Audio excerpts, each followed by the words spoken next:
Vamos dar início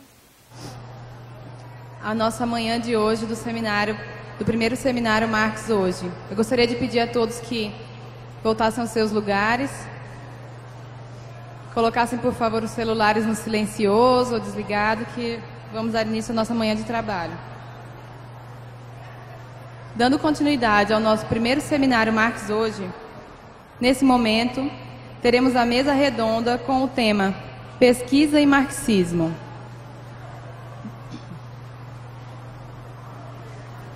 Para compor a mesa, gostaríamos de convidar a professora doutora Elaine Rossetti Bering, professora associada da Universidade do Estado do Rio de Janeiro, possui graduação, mestrado e doutorado em Serviço Social pela Universidade Federal do Rio de Janeiro, tem experiência na área de Serviço Social, com ênfase em fundamentos do serviço social, atuando principalmente nos seguintes temas: serviço social, política social, orçamento público, seguridade social, assistência social e trabalho.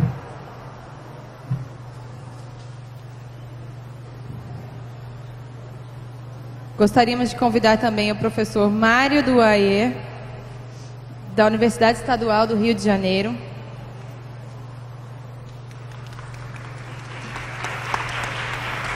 Professor Mário é professor visitante da Faculdade de Serviço Social da Universidade Estadual do Rio de Janeiro.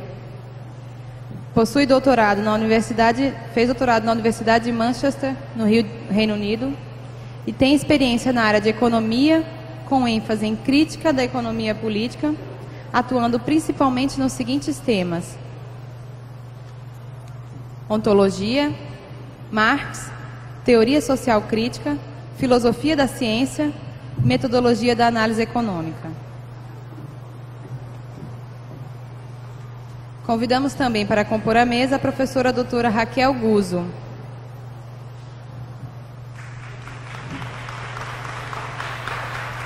Professora titular da Pontifícia Universidade Católica de Campinas, nos cursos de graduação e pós-graduação em Psicologia. Possui doutorado em Psicologia Escolar e do Desenvolvimento Humano pela Universidade de São Paulo e pós-doutorados em Estudos Comunitários e Prevenção pela University of Rochester, Estados Unidos. Tem experiência na área de Psicologia, com ênfase em programas de atendimento comunitário, discutindo a formação e intervenção profissional, a partir de uma perspectiva crítica, atuando principalmente nos seguintes temas: psicologia escolar e comunitária, indicadores de risco e proteção ao desenvolvimento da criança e adolescente, avaliação e intervenções preventivas e psicossociais, psicologia social da libertação, processos de tomada de consciência e relação entre psicologia e marxismo. Convidamos também para coordenar a mesa a professora doutora Cândida Maria Dantas Bezerra Dantas, professora adjunta do Departamento de Psicologia da Universidade Federal do Rio Grande do Norte.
Só um aviso de utilidade pública, gente. Tem um Fiat Uno Mille branco disparando alarme ali fora com a placa OJT 2841. Quem for proprietário do veículo lá para abrir lá.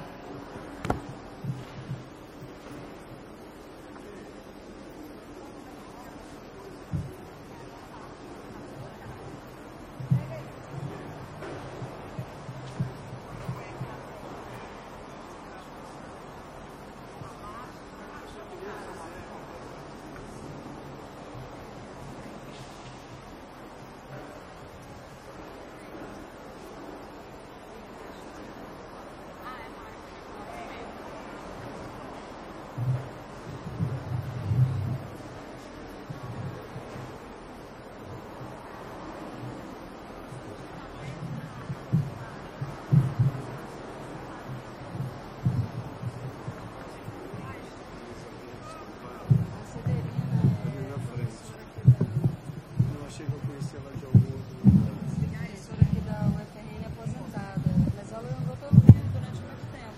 Rio Grande? Rio de Janeiro. Pode ser lá da UF, né? Talvez. Pode ser. Ela fez doutorado, pós-doutorado com a Marilda. Não, acho que você pode ter encontrado com ela. Pode ser. Aí eu faço assim. Alô, alô. Alô. Testou grave? Hã? Jura por Deus?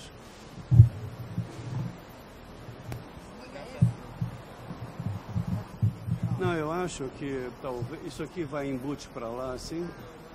Esse não vai mais para lá. Pode ser isso aqui. Não,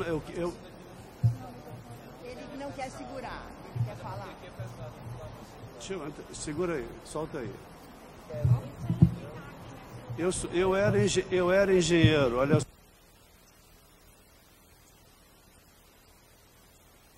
Só serviu para isso, para esses pequenos serviços. Assim.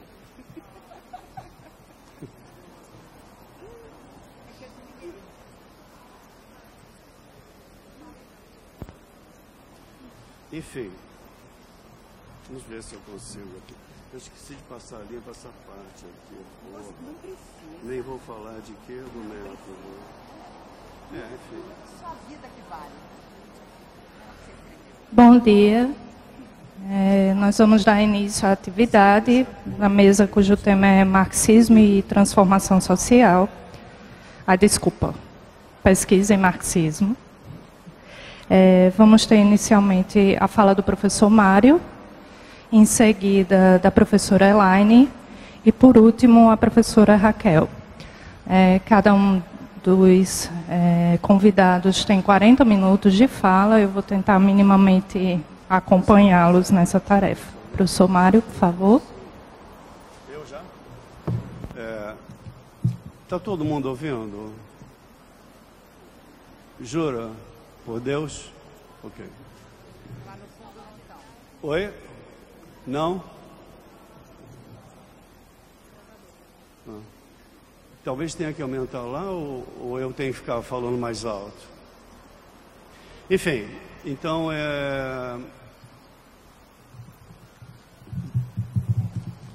vou primeiro, como é de praxe, mas sinceramente, agradecer peraí que eu estou na página errada.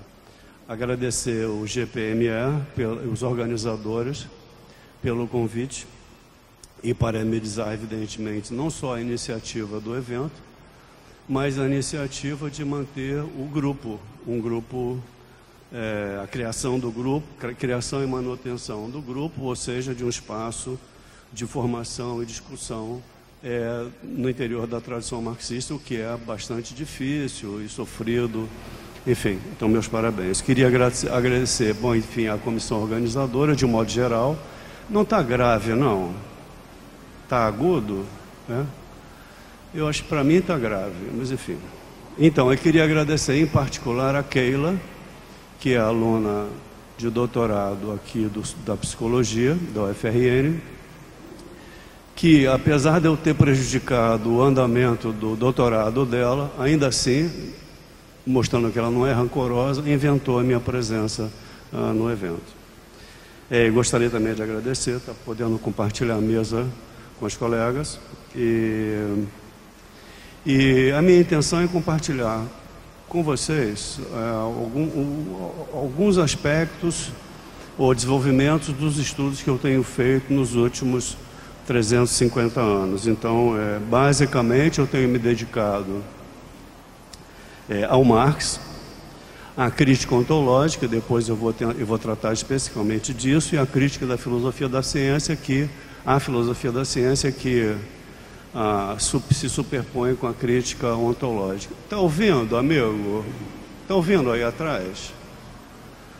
Enfim, não vou falar, por exemplo, contra a categoria da exploração na arquitetônica categorial do pensamento marxiano. Não vou falar da exploração, não vou fazer a crítica à exploração, que é o momento central de muito discurso marxista. Vou só deixar isso registrado como provocação. Nem vou fazer a crítica à centralidade do trabalho, que também é uma outra provocação. Centralidade do trabalho é essa que tem como corolário a ternura pelo trabalho, pelos trabalhadores. Não vou fazer essa crítica, são coisas que eu tenho explorado ultimamente. Nem vou falar, essa é uma provocação maior ainda, eu espero poder sair incólume do ginásio. Nem vou falar do problema da emancipação ter ficado ao encargo, no marxismo, dos pobres e oprimidos, cujas lutas, evidentemente, todas necessárias, diria que não são lutas emancipatórias, mas são lutas pela integração ao mundo do capital. Não vou falar do método de Marx, explicitamente do método de Marx, mas queria apontar também com uma provocação,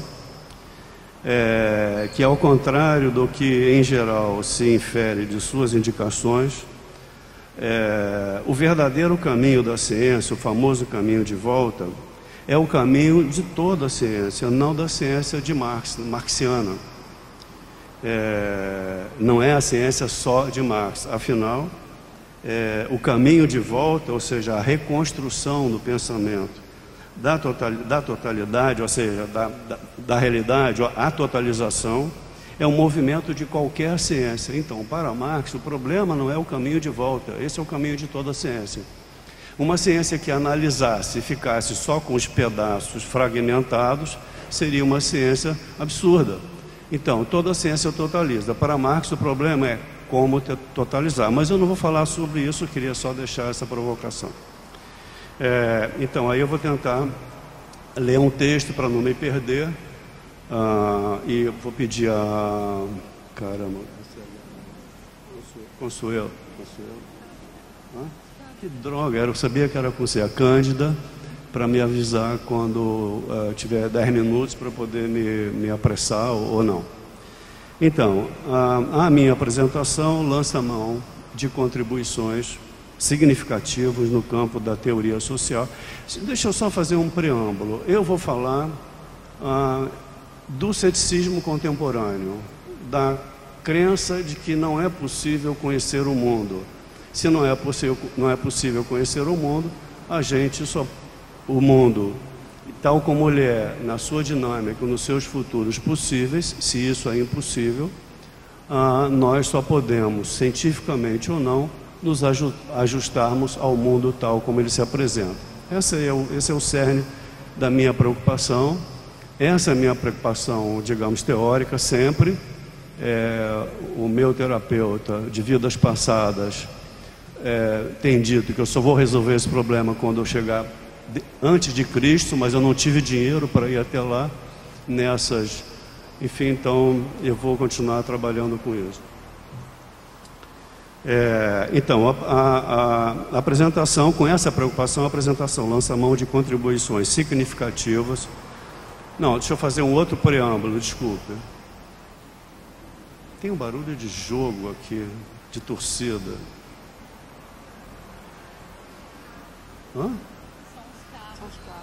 Tá. Então, a Keila sugeriu que eu, antes de começar, apontasse os autores que eu vou aqui usar. Claro, o Marx está sempre no background, eu vou usar um autor chamado Roy Bhaskar, que depois de uma inflexão Odara, por assim dizer, virou Ram Roy Bhaskar. Então eu vou nos escritos dele até 90 e alguma coisa, não me lembro direito a data. Ele é um autor indiano, mas nascido e criado na Inglaterra. Um dos pais era indiano, o outro inglês. E ele criou uma corrente teórica chamada crítica realismo, que é uma corrente teórica que afirma a importância da tematização explícita da ontologia. Então eu trabalho com o Roy Bhaskar, eu vou citar aqui.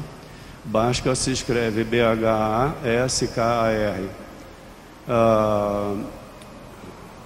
Vou trabalhar, evidentemente, com o Lukács. Eu não sou um lucasiano completo, típico, eu sou um lucasiano chinfrim, por assim dizer. Trabalho basicamente com a ontologia, parte da qual eu traduzi. E vou trabalhar também com um neopragmático. Vou citar um neopragmático falecido recentemente, chamado Richard Rorty, R-O-R-T-Y, é o sobrenome. Quem mais? Então, são esses autores que basicamente vão, a cuja obra eu estou me referindo aqui na minha fala. Ah, sim, e vou mencionar também dois autores muito conhecidos no campo da filosofia da ciência, ou seja, nas investigações sobre o que seria o discurso científico, o que seria a ciência, como a ciência se constrói, como a ciência se valida, etc., que são os autores, um chamado Kuhn, K-U-H-N, que é hiper conhecido pela noção de paradigma, e também um outro chamado Lacasse, a minha pronúncia provavelmente está errada, devia ser Lakatos, L-A-K-A-T-O-S. Então, são chamados críticos pós-positivistas. Então, são esses autores com os quais eu vou lidar aqui. Então, passando a uma leitura, espero que não seja muito desagradável para vocês. A apresentação, então, lança mão de contribuições significativas no campo da teoria social e também da filosofia contemporânea, no caso o Lukács e o Barthes, que eu mencionei, que fornecem argumentos contra as correntes que, implícita ou explicitamente, defendem a equiparação de todas as descrições de mundo, tirando partido do vocabulário, em geral usado por tais posições teóricas, a saber, o vocabulário das crenças. A minha fala sustenta que admitir a relatividade de nossas crenças não equivale a compará-las todas, que é o ceticismo contemporâneo, ele se vale desse tipo de posição. O ceticismo esse ao qual Oswaldo mencionou ontem na fala dele.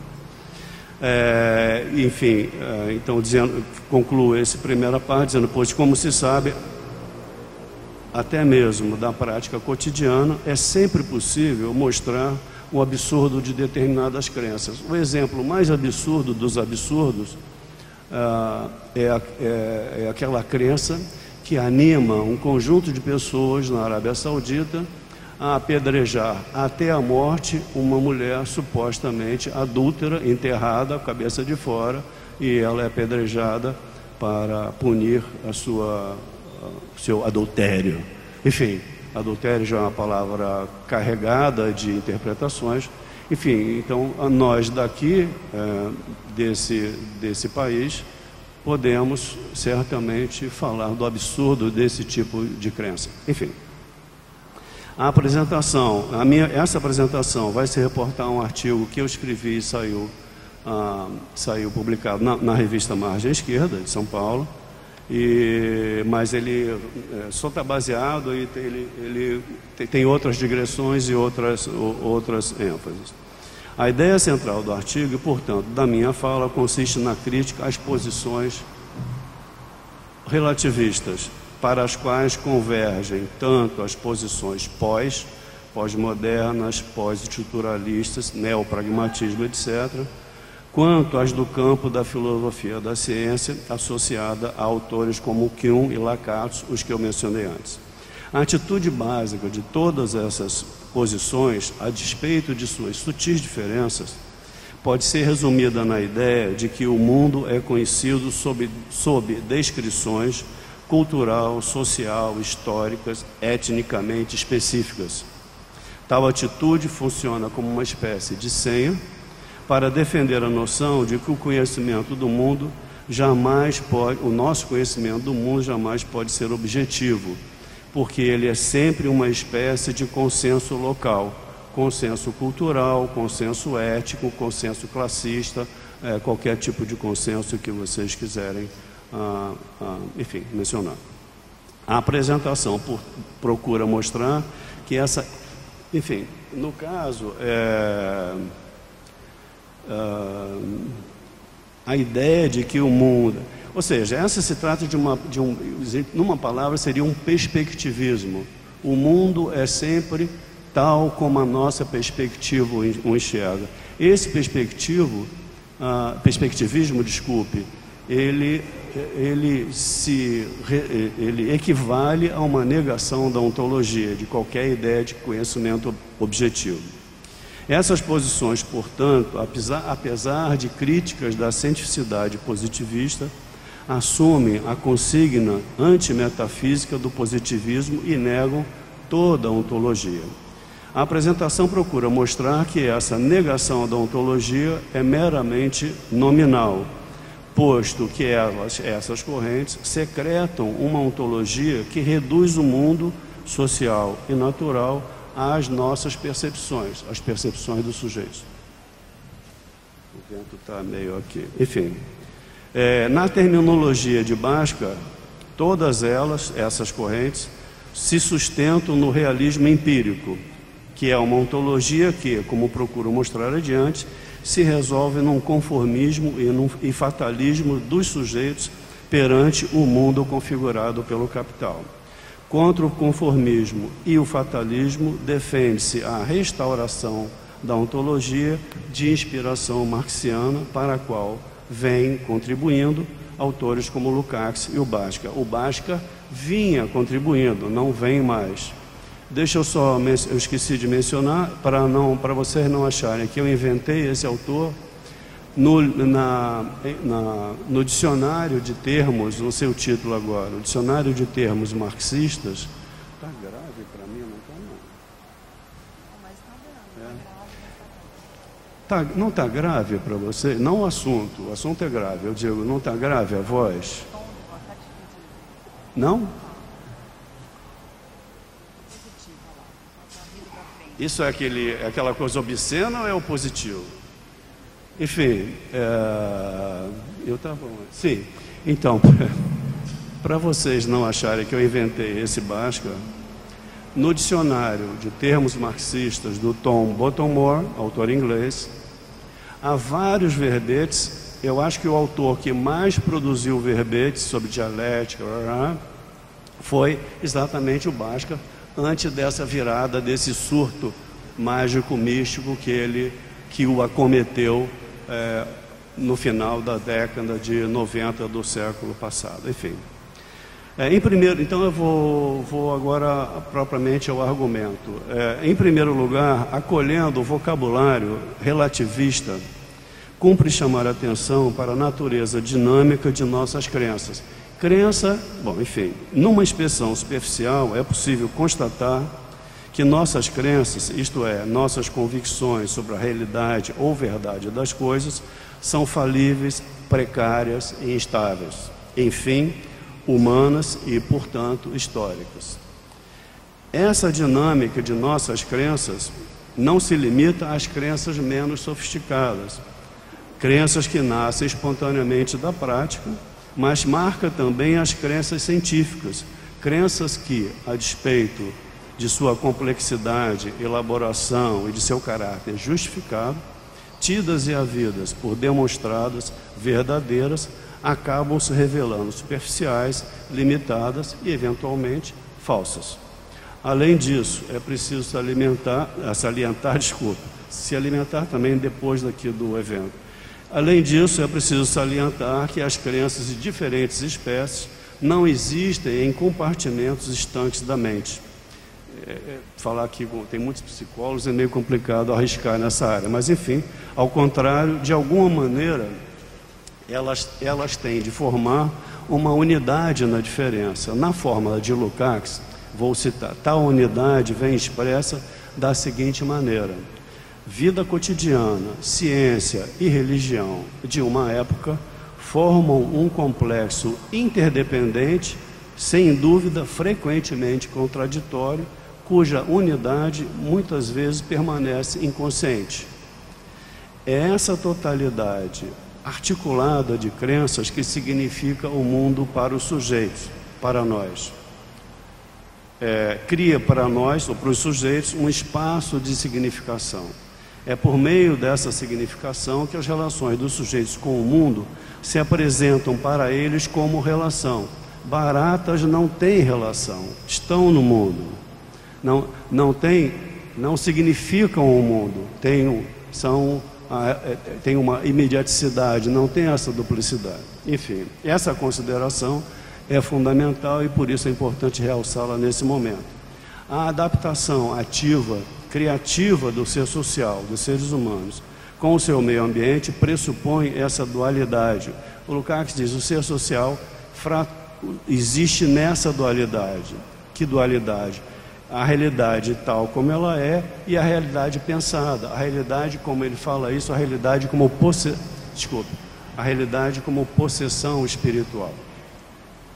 Essa unidade de crenças científicas com os outros tipos de crenças jamais é investigada pela filosofia da ciência, que pergunta, afinal, o que é a ciência, o que é o discurso científico, como ele justifica, etc. A filosofia da ciência se concentra antes na busca das particularidades do discurso científico que tornaria suas crenças mais críveis, confiáveis, etc.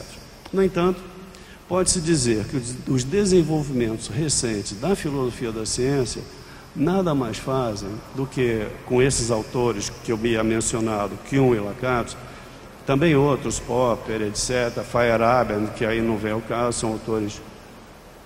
É um carro mesmo, não é uma torcida, não. Não tem o som da torcida? Enfim. No entanto, pode-se dizer que os desenvolvimentos recentes da filosofia da ciência nada mais fazem do que confessar que tal busca pela especificidade do discurso científico não tem sentido. Ou seja, esses desenvolvimentos recentes na filosofia da ciência mostram que não há como garantir que as crenças científicas são mais válidas, confiáveis, objetivas, etc., do que as outras modalidades de crenças religiosas, do cotidiano, enfim, do costume e tudo mais. Ao que parece, quem expõe o resultado líquido dos debates, desses debates na filosofia da ciência, com máxima franqueza, é o neopragmático americano, que eu já citei, Richard Rorty. E o faz ressuscitando um axioma pragmático elaborado ou enunciado por James, que é um pragmático americano. Vou citar. O enunciado é o seguinte: o verdadeiro é o nome daquilo que se mostra bom a título de crença. Esse axioma foi atualizado por um outro filósofo americano chamado Davidson, e vou citar, aspas, ao agente basta refletir sobre o que é uma crença para compreender que a maior parte de suas crenças básicas é verdadeira e que, dentre suas crenças, as mais arraigadas e coerentes com o corpo principal de suas crenças são as mais qualificadas a serem verdadeiras. O que se tem nessas formulações é, como se disse acima, a síntese exposta, com a total franqueza do resultado das tentativas de qualificar as crenças científicas como portadoras de verdades e, por isso mesmo, livres de noções metafísicas. Já vou explicar isso. Por meio do exame da... Quer dizer, desculpe, eu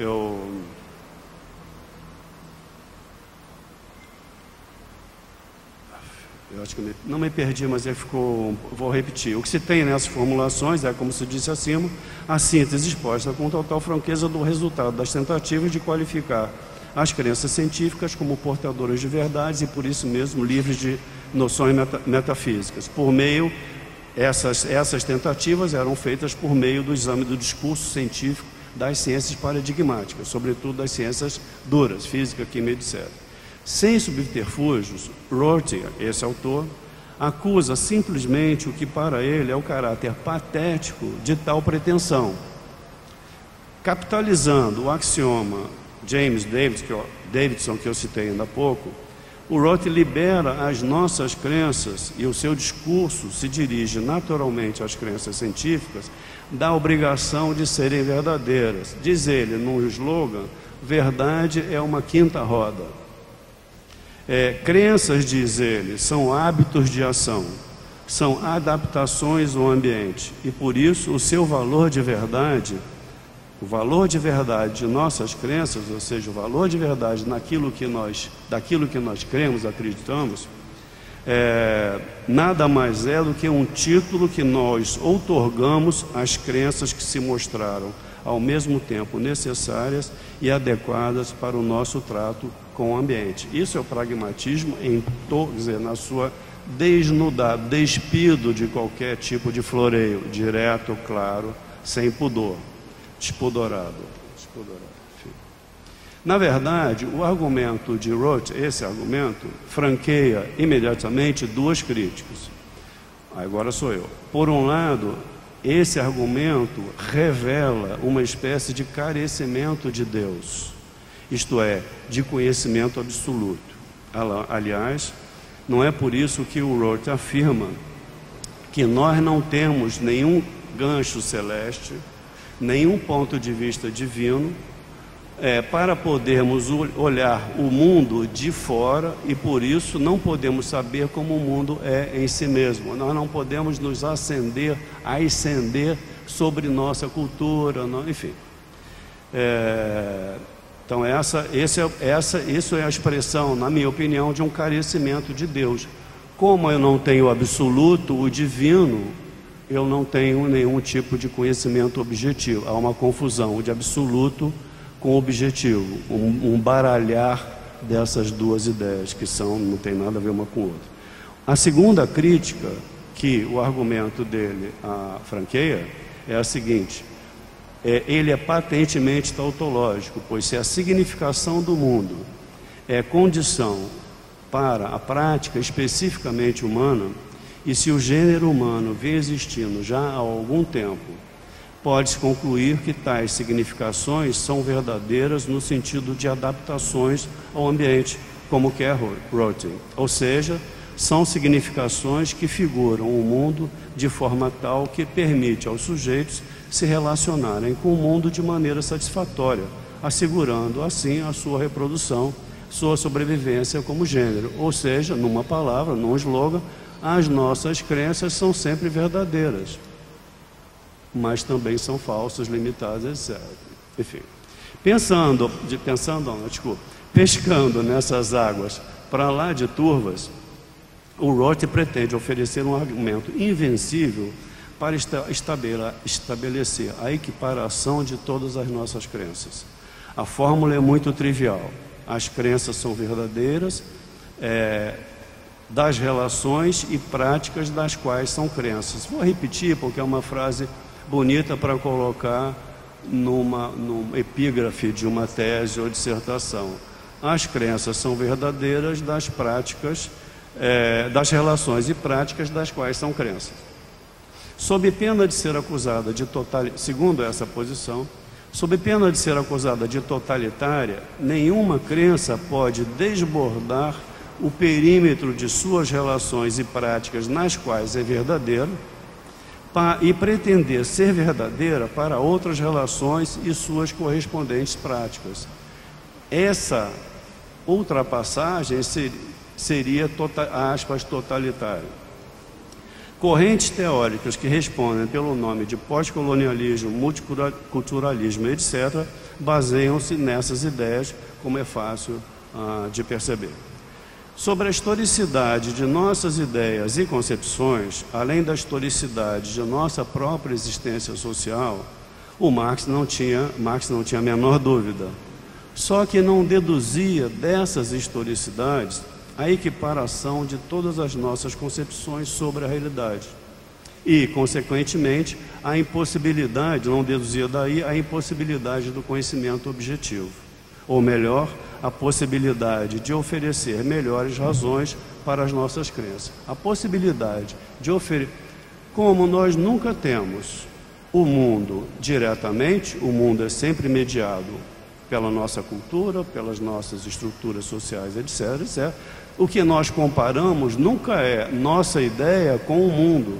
Nós comparamos nossa ideia sobre o mundo com aquela ideia sobre o mundo. Nós cotejamos ideias sobre o objeto, não as nossas ideias e o objeto. Enfim, então Marx não fazia isso, não equiparava todas as crenças, defendia a possibilidade do conhecimento objetivo E quando se dispõe a criticar determinadas ideias socialmente correntes, a sua primeira... Ele era maníaco nisso. É uma espécie de algoritmo do pensamento dele, no meu modo de ver.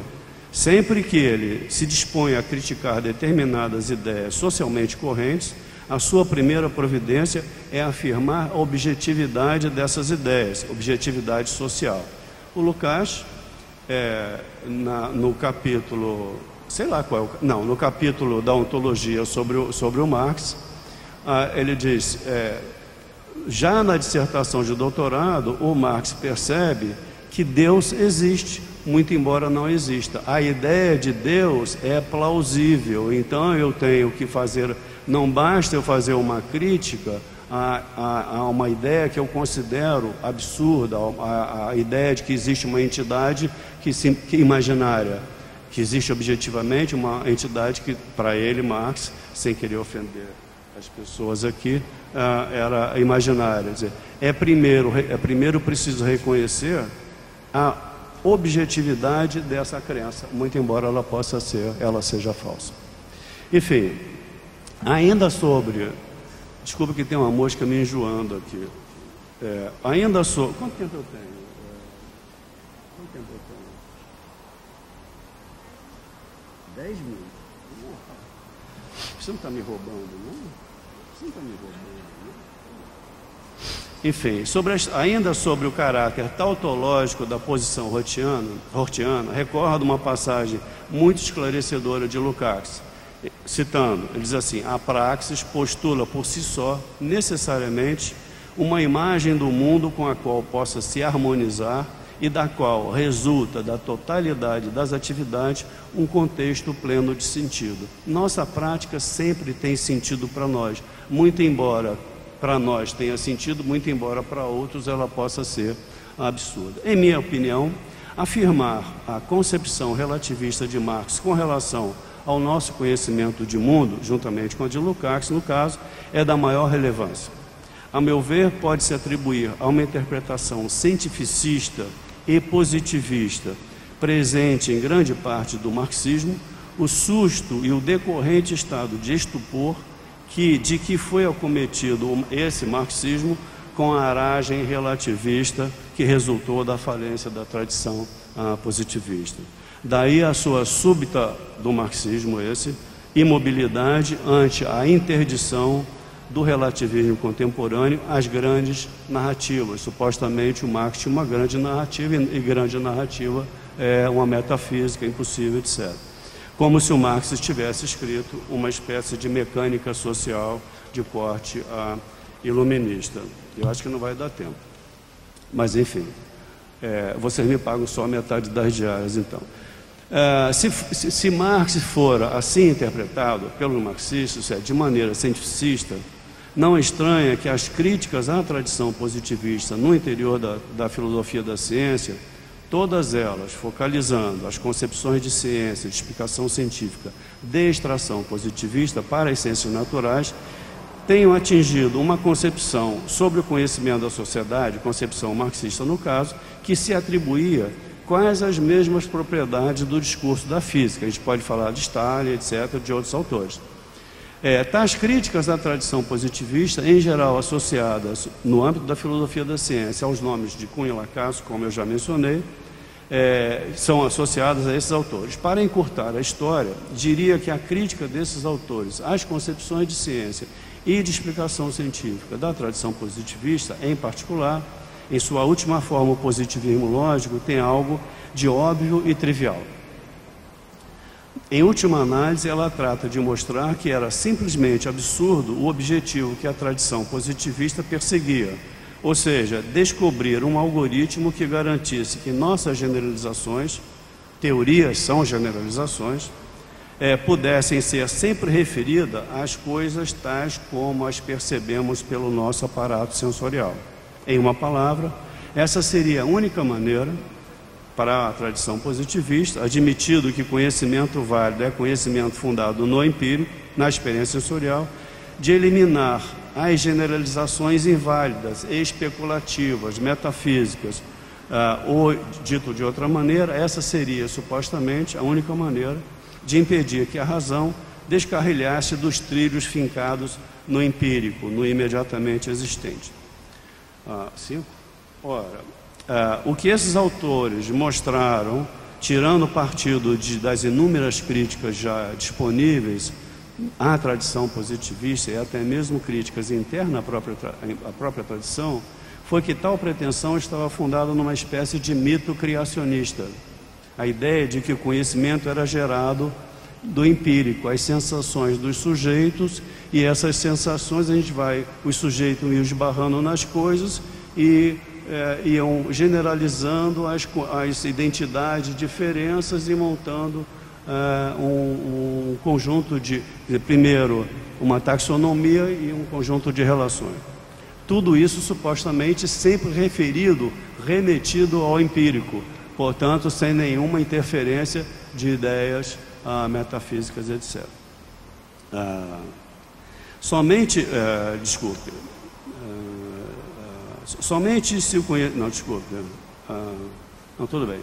Em lugar desse mito criacionista, Kuhn e Lakatos mostram, meio trivial, mas eles mostram, e isso tem uma grande repercussão nas discussões no interior da filosofia da ciência, mostram que, quando se analisa a história das ciências exemplares, a física em especial, jamais se tem esse momento originário, cabeça, mente em branco, esse ato inaugural do conhecimento, mas ciências que se constroem a partir de um repertório cognitivo prévio, científico e não científico, e com ele iluminam ou procuram iluminar um determinado território empírico. Tal repertório prévio recebe o nome em Kuhn de paradigma e em Lakatos de núcleo rígido. Se as ideias e noções contidas em tal repertório prévio e sobre as quais se alicerçam teorias inteiras têm uma procedência empírica, insofismável, é coisa que sequer vem ao caso, como se depreende das formulações daqueles autores. Tais construtos axiomático-dedutivos, e por isso, quer dizer, nas teorias para eles são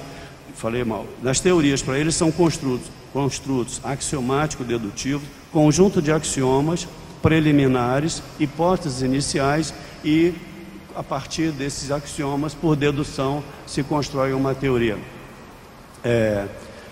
E por isso, na teoria deles, os axiomas não estão sujeitos a nenhum tipo de inspeção com relação à sua procedência do empírico. São prévios e não são inspecionados. Isso no próprio âmbito da... A gente não está falando de Marx, porque em Marx isso é tranquilo. Estou falando de uma discussão, uma elaboração sobre o que seria filosofia, o que seria ciência, etc., que é uma discussão que desde os anos 70 se fez, e que alimentou o ceticismo contemporâneo, pós-moderno, etc. Enfim, aí, no mais das vezes, na verdade, esses axiomas não estão sujeitos a nenhuma inspeção. São, a priori, incontestável das tradições científicas ou dos programas de pesquisa científica. Outra maneira de dizer a mesma coisa é afirmar que os fatos ou os dados são carregados de teoria.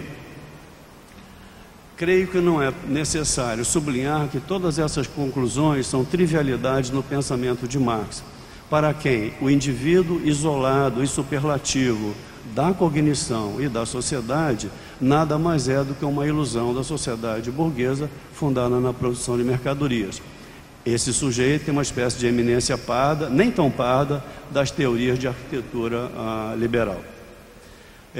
Tal crítica tem como efeito a crítica desses autores à tradição positivista, ou seja, a ideia de que as teorias são criadas a partir de axiomas, um repertório cognitivo prévio, tem como efeito líquido e difundidíssimo a afirmação, de novo, da relatividade do nosso conhecimento, e supostamente fornece argumentos para aquelas posições teóricas que pretendem provar que o conhecimento mais elaborado da humanidade, que a humanidade conseguiu produzir, o conhecimento científico, é tão relativo como a mais tosca das representações pré-científicas. Essa crítica à tradição positivista, ao se circunscrever ao caráter histórico e social do nosso conhecimento, ou seja, a sua relatividade, e sem explorar a possibilidade de que o conhecimento social em sua processualidade, a despeito de relativo, pode ser mais ou menos objetivo, pode capturar relações e estruturas reais do mundo, fica refém do mesmo critério de validação do conhecimento sustentado pela tradição positivista. Quero dizer com isso, eu vou fazer bem rápido, quero dizer com isso que toda essa crítica à tradição positivista, na verdade, o efeito líquido é defender a ideia de que como a ciência não pode conhecer o mundo, a ciência se atém à prática preconizada pelo positivismo, ou seja, lidar com os fenômenos empíricos e procurar neles regularidades, etc. Esses autores reafirmam com uma roupagem mais moderna, ou melhor, pós-moderna, a injunção positivista para a ciência. Conhecimento válido é conhecimento empiricamente corroborado. Todavia, enquanto o positivismo podia afetar uma certa ingenuidade e pretender que o empírico era independente da teoria, para esses autores, o empírico não é mais independente da teoria. O empírico é já uma interpretação da teoria, porque nós não vamos ao mundo sem nenhuma ideia. Aquilo que nós coletamos do mundo, como empírico, aquilo que nós percebemos, já é produto de ideias prévias. Pulando aqui rapidamente, como conhecimento científico, agora apoiado nesse relativismo no atacado, vem hoje filosoficamente justificado por sua utilidade. Bom, se o conhecimento não pode ser objetivo, ele só se justifica por sua prática operatória. Então, essa é a ideia do conhecimento positivo. O conhecimento positivo não busca a estrutura das coisas, a verdade das coisas. Busca como as coisas funcionam e se justifica se for prático no trato com as coisas. Essa seria, então, a ideia. Como conhecimento científico, por conta de todas essas discussões que eu estou sumariando aqui violentamente, agora apoiado nesse relativismo no atacado, vem hoje filosoficamente justificado por sua utilidade prático-operatória. É justamente por isso que a crítica de uma teoria existente, articulada a determinada prática, a determinada forma de vida, tem como primeira condição a admissão de que a teoria criticada de fato funciona na prática, que é o que eu havia mencionado antes. Essa é a posição quase obsessiva do Marx, mostrar que a teoria que ele vai criticar, que tem difusão social, é uma teoria que funciona na prática.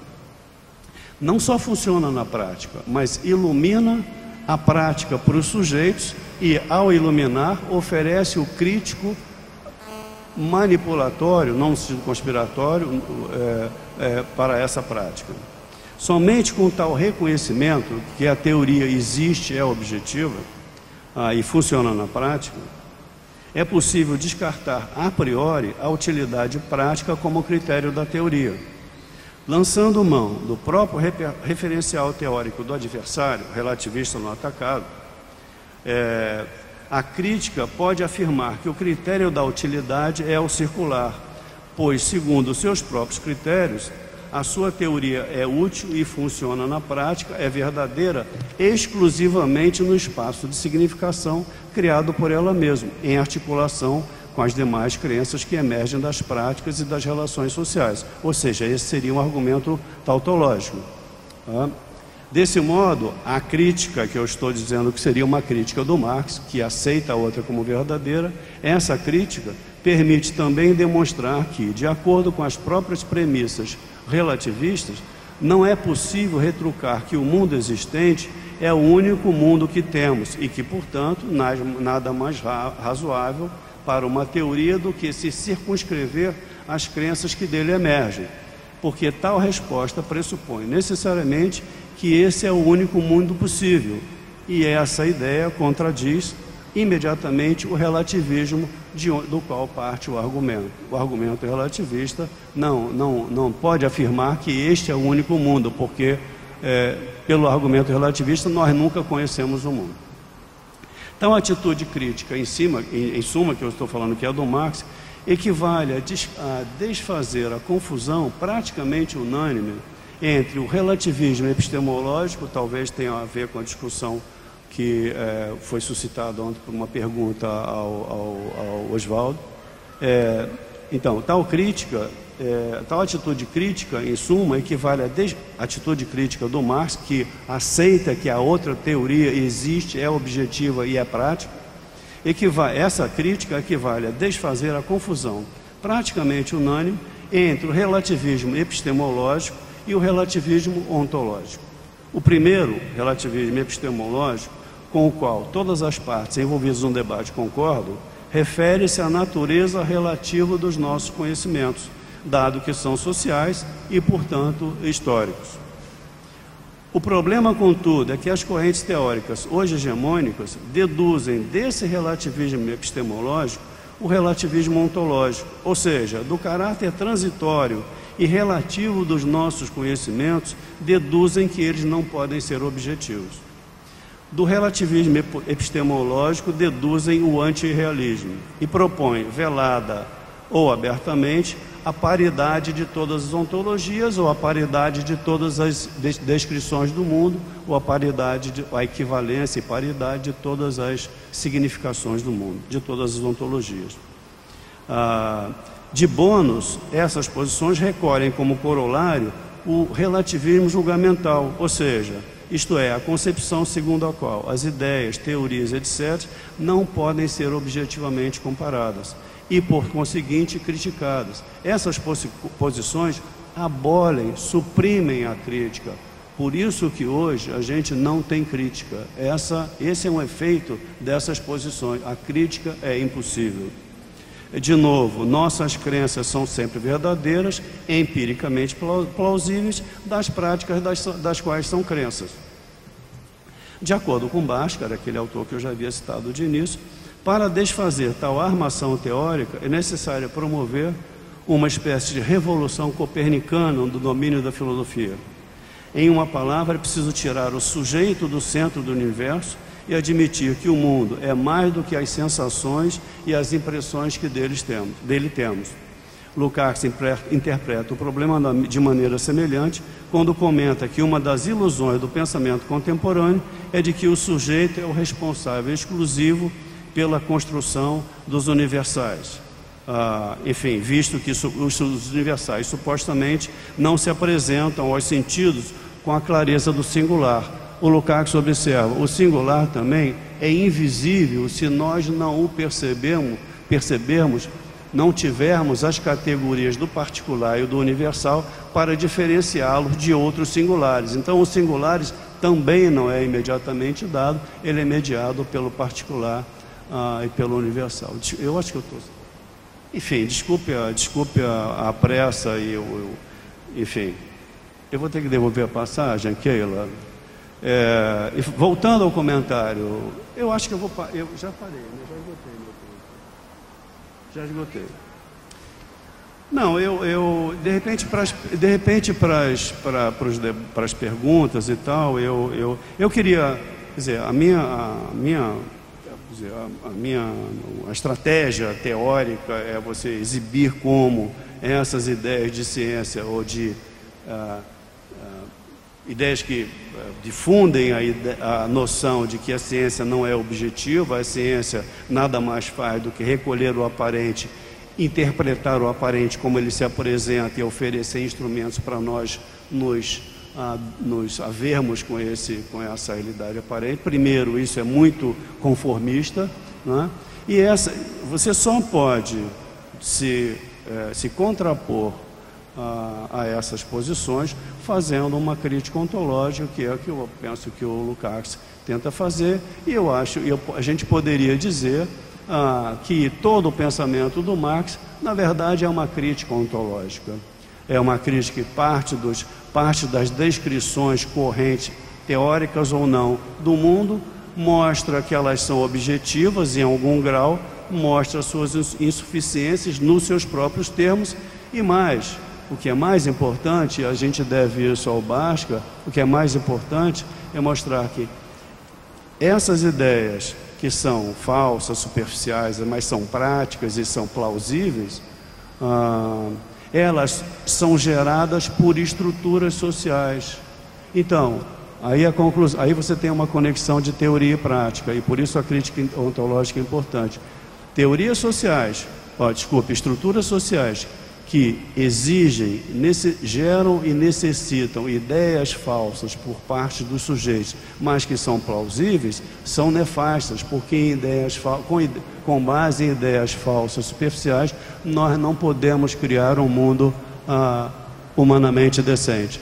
Então essa é a estratégia das minhas investigações, e eu tenho, enfim, essa seria basicamente o resultado, a ideia da minha fala. Eu tô abortando, que é uma palavra ruim, porque não é cristã, estou abortando parte da fala. Amém.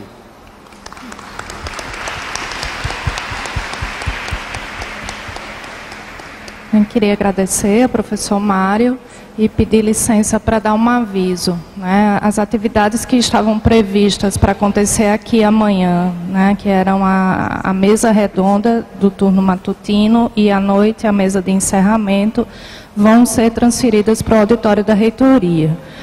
Nós tínhamos, como foi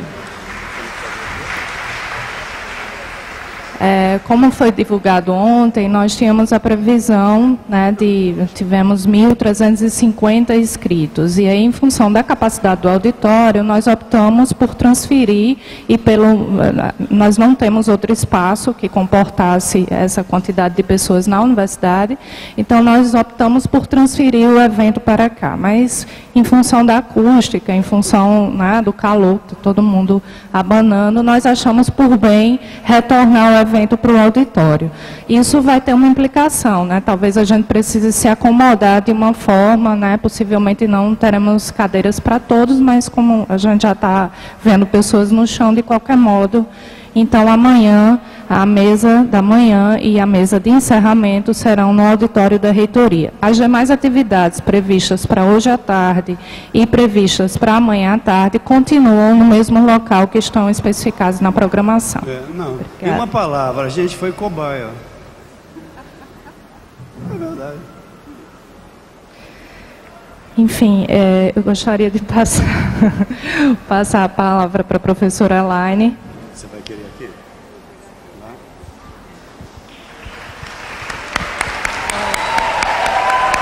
Serviço social, um absurdo. Gente, bom dia a todas, a todos. Obrigada aí pela calorosa presença de vocês. Então, queria agradecer, né, a recepção, o convite do GPME, né, dos demais organizadores desse evento. Quero cumprimentar meu companheiro de mesa, colega da UERJ, professor Mário, minha companheira de mesa também, que eu tenho a oportunidade de conhecer hoje, a professora Raquel Guzzo, professora Cândida Dantas, que tem a difícil tarefa de coordenar os incoordenáveis, que somos nós, né? E de mediar essa atividade. Queria cumprimentar, né, o Instituto, eu não sei se é Instituto, Escola ou Departamento de Psicologia, né? E, claro, também fazer um cumprimento especial às companheiras do Serviço Social da UFRN, que tem muitos professores e alunos aqui no dia de hoje, né, e de outros lugares do Nordeste. Bom, antes de seguir diretamente ao tema proposto, né, que é pesquisa em marxismo, eu queria falar da importância de realizar um evento que revisita as ideias de Marx e coloca na ordem do dia a relação entre conhecimento e revolução, ou de pesquisa e transformação social. A revolução é um componente indissociável, um pilar da teoria social de Marx, um patamar de observação da realidade que marca o conjunto da obra de Marx, que não se propôs apenas a interpretar o mundo, mas transformá-lo, né, conforme a 11ª tese de Feuerbach, né, dedicando a sua vida e a sua pesquisa minuciosa a esse propósito. E vale lembrar que essa pesquisa, esse projeto intelectual de Marx, foi feita na maior parte das vezes nas condições bastante adversas, né? O exílio, a perseguição política, as condições precárias de moradia e saúde, né? São famosos também as condições, né, de saúde que Marx adquiriu também a partir dos estudos, né, os furúnculos da Biblioteca de Londres, a dependência da sustentação material de Engels, né, lembrando que Marx nunca foi aceito na universidade, embora ele tenha pleiteado isso. Então é interessante, né, que a universidade, né, incorpora, né, o pensamento de Marx, que nunca foi aceito na universidade, produziu toda a sua obra, né, no contexto de uma intensa atividade de pesquisa autodidata e no diálogo, né, com o movimento socialista, com a crítica da economia política inglesa e a filosofia alemã, que são os 3 grandes pilares, né, do pensamento social de Marx. Então, Marx não teve bolsa da CAPES, não teve prazos, né? Ele teve o projeto da vida inteira, né, se desenvolvendo em condições históricas que são absolutamente outras, né, daquelas com que nós marxistas hoje, né, no século XXI, realizamos o nosso trabalho de pesquisa. Bom, esse evento, ele também, é importante dizer isso, ele acontece no contexto das descomemorações dos 50 anos da ditadura militar, né? Que, dentre outros desserviços, se esforçou por tentar expurgar a tradição marxista da Universidade Brasileira, perseguiu professores, estudantes e técnicos que adotavam a teoria crítica como referência, destruiu bibliotecas públicas e particulares e desencadeou transformações profundas na universidade para fragmentá-la e domesticá-la, para amalgamar a universidade à expansão do capitalismo monopolista no Brasil, associado ao capital estrangeiro, que era o projeto central da ditadura.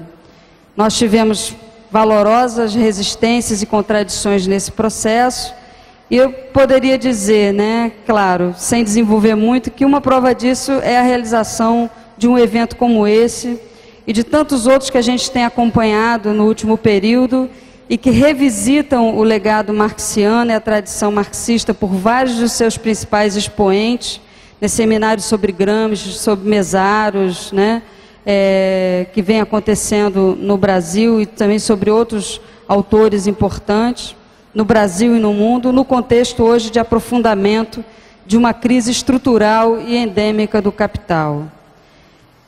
Como interpretar isso, né? Os jovens estudantes, eu olho para esse plenário aqui, né, e vejo muitos jovens, né? Tem também professores, né, e tal, mas você tem muitos jovens, muitos oriundos da classe trabalhadora, muitos sem perspectiva de inserção num mundo onde não há emprego para todos, e na periferia do capitalismo nunca houve emprego para todos, e que vislumbram um futuro de precarização e superexploração do trabalho. A impressão é que esses jovens têm sede de explicação das forças destrutivas dos homens e da natureza, desencadeadas pelo capitalismo na sua maturidade, no centro e na periferia.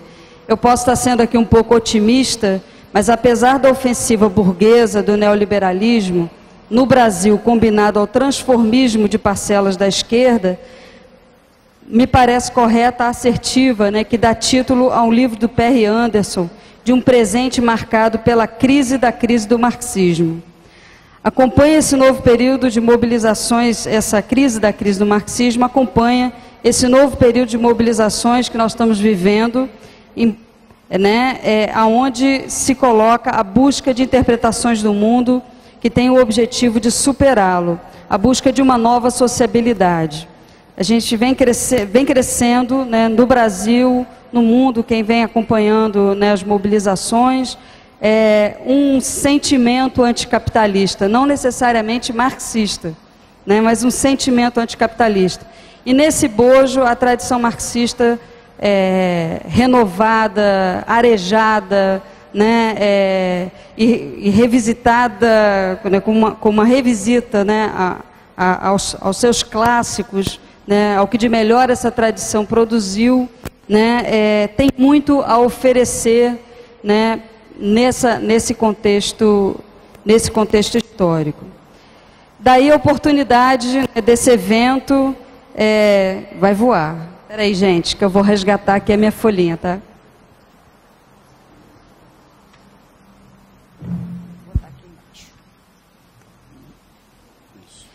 Bom, então, daí a oportunidade desse evento, a sintonia desse evento com seu tempo, né? O que é papel de uma universidade livre, crítica, humanista, laica e pública.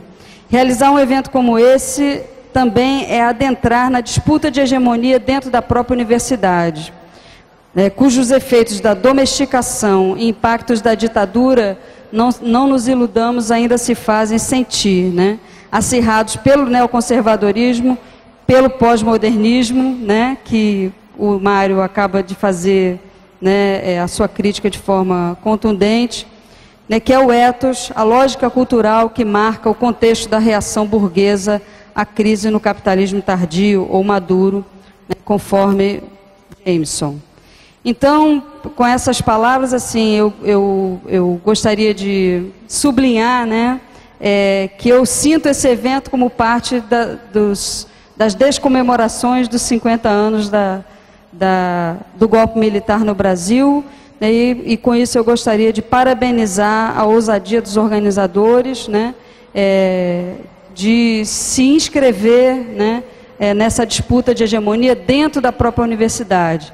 Essa universidade que hoje é fragmentada por outros processos, né, que já veio fragmentada da reforma universitária de 69, né, e que hoje, né, é fragmentada por outros processos, o produtivismo acadêmico, o fordismo acadêmico, né, e que dificultam enormemente, né, o amadurecimento dos nossos projetos intelectuais, né, o que coloca aí um elemento objetivo, né, para a gente pensar a relação entre pesquisa e marxismo dentro dessa universidade, né, dessa universidade que temos hoje.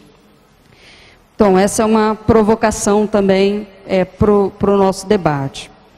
Bom, entrando mais diretamente no tema, né, o caminho que eu escolhi para abordar a relação entre pesquisa e marxismo é de socializar um pouco os percursos da pesquisa que a gente vem desenvolvendo, que é uma pesquisa orientada por essa perspectiva, chamando a atenção, né, para a referência e incidência do método em Marx no nosso processo de produção de conhecimento.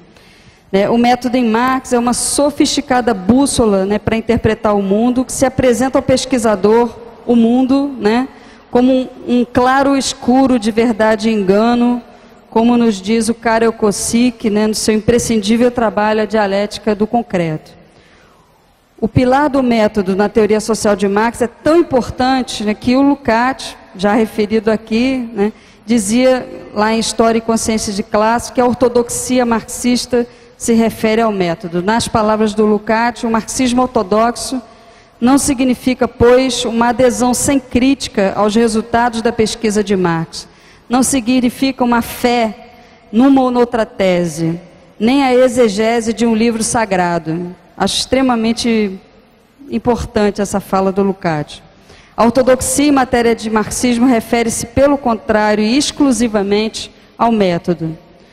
Considerando as aventuras e desventuras da tradição marxista, e aí eu vou citar aqui algumas dessas aventuras e desventuras, o estruturalismo com a sua miséria da razão, como nos ensinou, né, o querido amigo, saudoso Carlos Nelson Coutinho, a vulgata marxista-leninista, os inúmeros manuais, os economicismos, politicismos, monocausalismos e unilateralismos das mais variadas origens, os namoros ecléticos com outras tradições teóricas, o que é salutar, vejam, né, numa tradição teórica e política quase bicentenária. Então, nesse contexto, essa demarcação de Lukács ela é imprescindível, né, porque ela nos oferece um pouco a referência para a gente realizar escolhas, né, dentro de uma tradição teórica, né, bicentenária, né? Escolher bem os nossos interlocutores, digamos assim.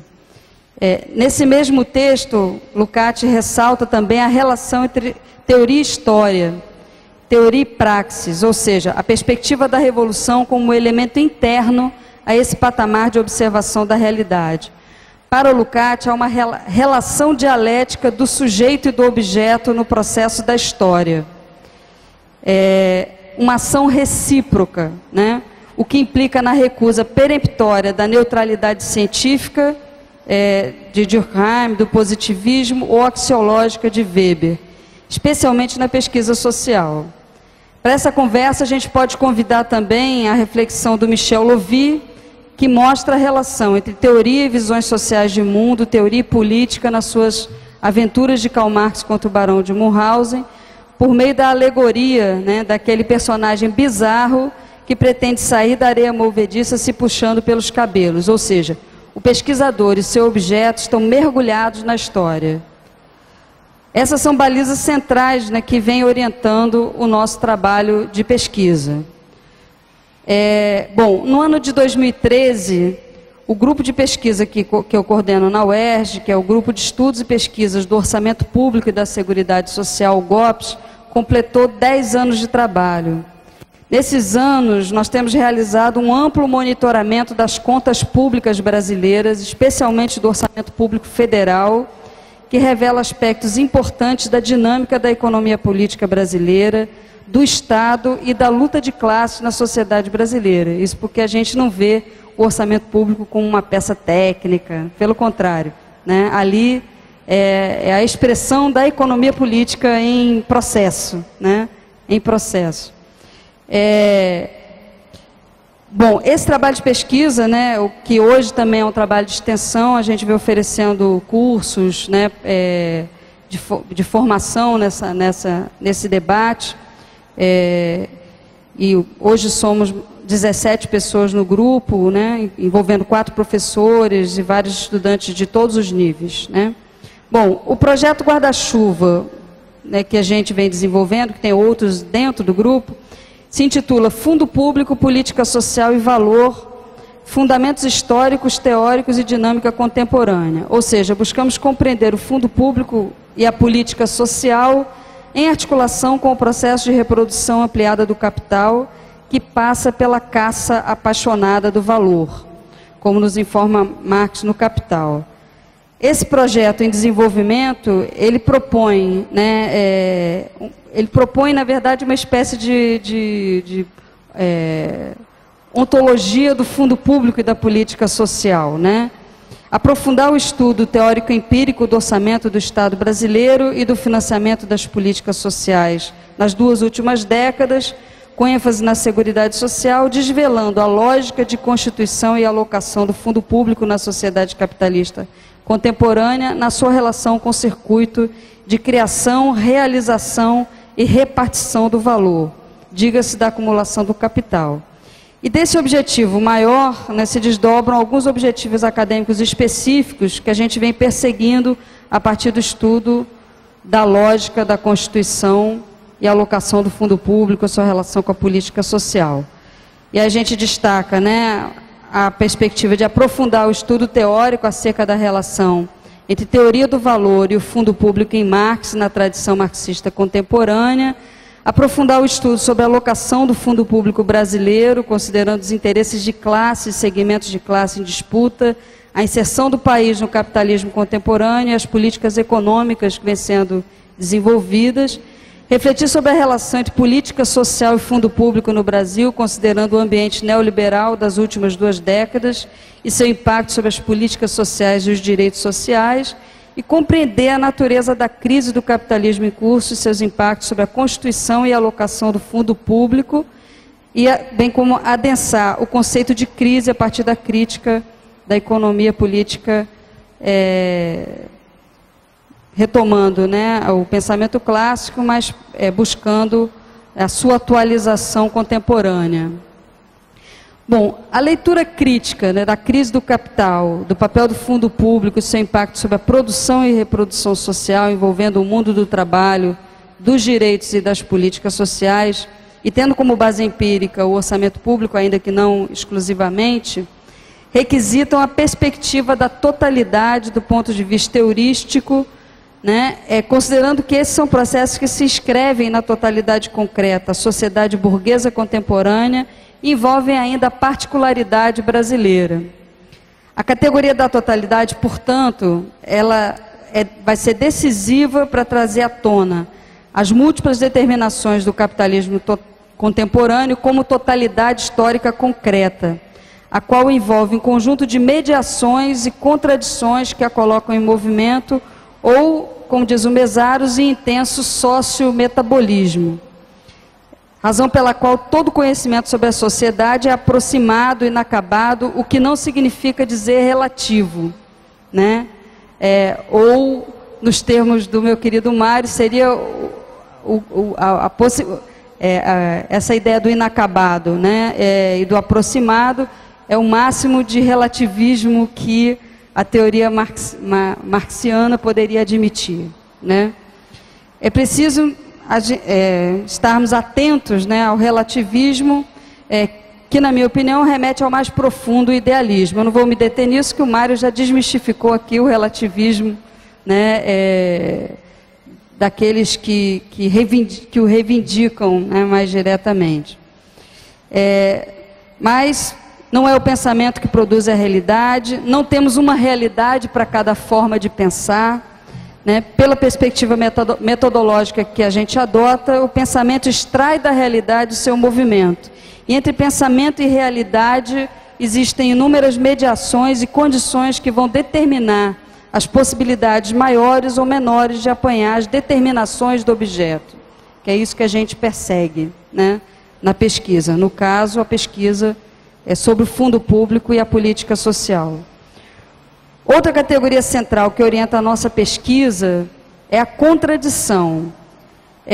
Nós colocamos a luta de classe como um elemento interno ao processo de constituição e alocação do fundo público, bem como de definição e execução das políticas sociais. A partir de uma ampla pesquisa documental e bibliográfica de dados primários do orçamento público brasileiro e de algumas análises comparadas internacionais que nós vimos também desenvolvendo, nós vimos produzindo aproximações sucessivas e cada vez mais profundas, né, ao tema. Vejam, o fundo público não era um tema... A categoria fundo público, esse estudo nós já fizemos no Capital, ela não aparece no Capital, ela aparece às vezes capital estatal, né? Mas a partir do texto fundador, né, e bastante polêmico do Chico de Oliveira sobre o fundo público e os direitos do antivalor, desde já digo que eu não concordo com a ideia de antivalor, de antimercadorias sociais, etc.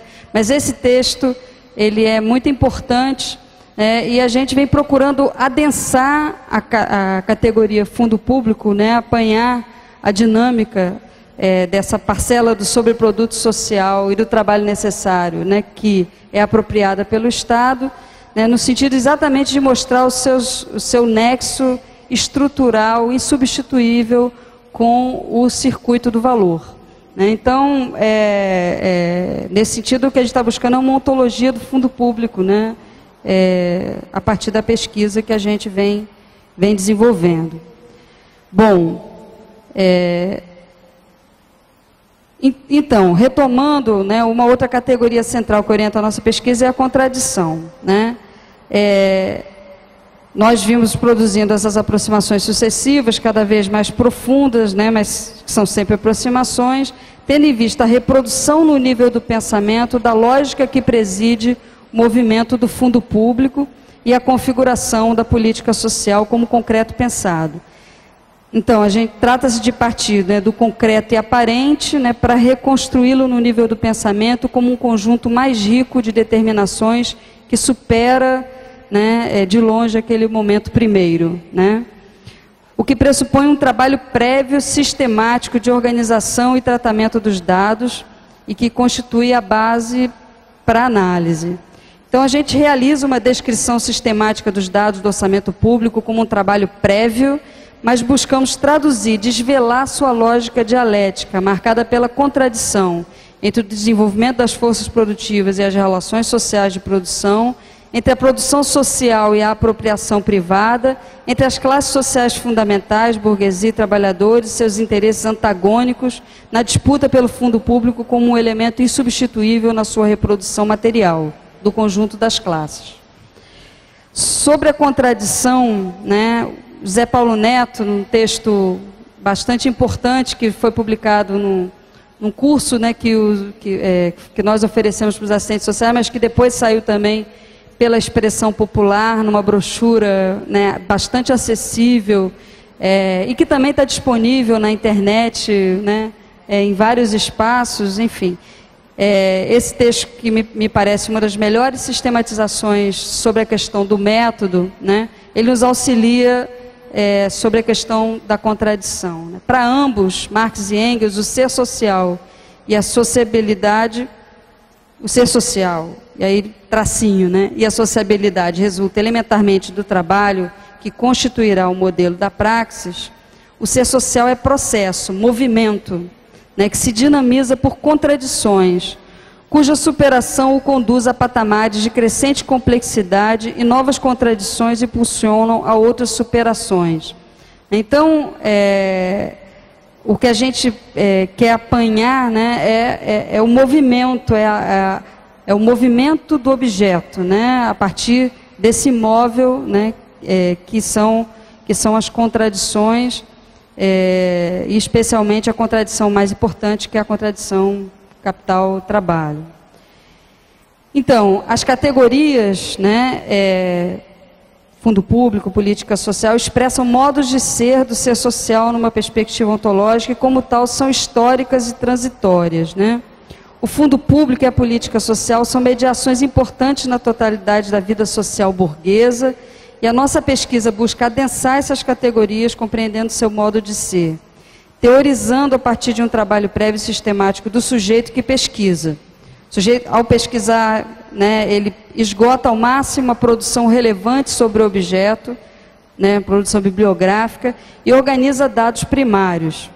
Aí eu fico lembrando sempre, quando falo disso, dos relatórios dos inspetores de fábrica, né, que foram uma base empírica fundamental para o trabalho de Marx, né, de onde ele extraiu os segredos, né, da jornada de trabalho, do controle do tempo, né, e que foi um momento de pesquisa central, né, para a sustentação do núcleo, né, da teoria do valor-trabalho em torno do tempo de trabalho excedente, do tempo de trabalho necessário, né, e do tempo médio de trabalho, enfim, de todo o desdobramento, né, e esses relatórios foram absolutamente centrais, o capítulo 7 do Capital, né, eu acho que é muito importante para a gente observar isso.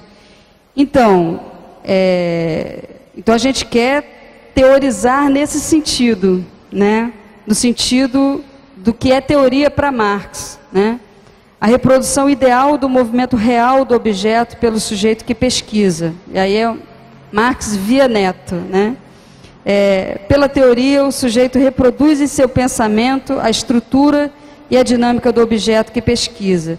E essa reprodução, que constitui propriamente o conhecimento teórico, será tanto mais correta e verdadeira quanto mais fiel o sujeito for ao objeto. E aí ele continua, numa palavra, o método de pesquisa que propicia o conhecimento teórico, partindo da aparência, visa alcançar a essência do objeto, e alcançando a essência do objeto, isto é, capturando sua estrutura e dinâmica por meio de procedimentos analíticos e operando a sua síntese, o pesquisador a reproduz no plano do pensamento. Mediante a pesquisa viabilizada pelo método, o pesquisador reproduz no plano ideal a essência do objeto que investigou. Aqui, né, queria fazer um pequeno parêntese, né? A gente participa de muitas bancas de avaliação de propostas de pesquisa em vários níveis, né? E muitas vezes, apesar da adesão ao método, das declarações bastante contundentes da adesão ao método, sobrepõe-se o dever ser, né, ao modo de ser, né, quando você vai ver a proposta de pesquisa, né? Uma perspectiva que, na verdade, tem na sua cabeça, né, uma espécie de tipo ideal, né, os tipos ideais nos influenciam mais do que a gente supõe, né, e que quer comprovar, né, comprovar a sua hipótese, né, ali na frente, né? Então, não se deixa surpreender pela dinâmica, pela lógica do objeto, ou pelo menos nem anuncia isso como possibilidade, né? Então, eu acho importante registrar isso. No campo da política social, isso é muito comum, né? Muitas vezes os pesquisadores no campo da política social falam mais do que eles gostariam que a política social fosse do que aquilo que a política social é, né? Nada impede que uma pesquisa faça sugestões práticas, tenha desdobramentos, etc., né, sobre aquilo que poderia ser, né? Mas a pesquisa tem que desvendar a realidade, né, reproduzir o seu movimento, né, inclusive deixar-se surpreender pela realidade, né? Então, acho que essa é uma coisa que a gente queria ressaltar, né? A tarefa da pesquisa, do ponto de vista dessa tradição teórica, é desvelar o ser social burguês, a sociedade capitalista, a condição da política social nessa sociedade, suas transformações no âmbito da totalidade histórica concreta, com a finalidade, sim, a finalidade de alimentar os demônios, né? As inquietações, como disse o Renato Ortiz, numa bela palestra sobre o Ottaviani, que falava em alimentar os demônios, né? Os demônios, né, da luta de classes, né, a inquietação, né, alimentar né, a disputa hegemônica, né, o dissenso, boa, alimentar o dissenso, né. Até Durkheim tem uma frase bonita, poética nas regras do método sociológico, né, a ciência precisa desconcertar as opiniões formadas, né? Apesar da sua proposta não desconcertar, né, os desdobramentos da sua proposta metodológica não desconcertar muito, né, eu acho bonita essa frase de Durkheim, né? Busca-se então romper, né, com o claro escuro de verdade e engano, com a aparência, com o mundo da pseudoconcreticidade que precisa ser superado pela crítica. Quando a gente observa, por exemplo, a discussão sobre a crise do capital, né, suas causas, sua temporalidade, suas consequências, né, a gente observa várias abordagens. As abordagens correntes, acadêmicas e jornalísticas, né, que caracterizam a crise como passageira e conjuntural, no caso dos liberais mais ortodoxos, ou abordagens que falam da crise como superável no médio prazo, desde que sejam desencadeados processos de regulação, particularmente sobre a circulação de capitais e a ação dos rentistas, né, os maus capitalistas, os mauzinhos, né, que foram descartados pelos neoliberais, né, como afirmam muitas análises de cariz keynesiano. A perspectiva da totalidade no método da economia política é o que permite ver a crise do capital como um elemento interno à sua lógica, relacionado à dinâmica da produção e apropriação do valor, ou seja, da acumulação do capital, e a contradição entre as classes sociais, muitas vezes expressa por seus segmentos na correlação de forças política. Permite perceber o curto-circuito, né, a crise como um curto-circuito no processo de rotação do capital e a queda tendencial da taxa de lucros e suas causas contrariantes, inclusive o fundo público como causa contrariante da queda da taxa de lucro, né, eu pulei aqui, peraí. Fui falar do fundo público e me empolguei.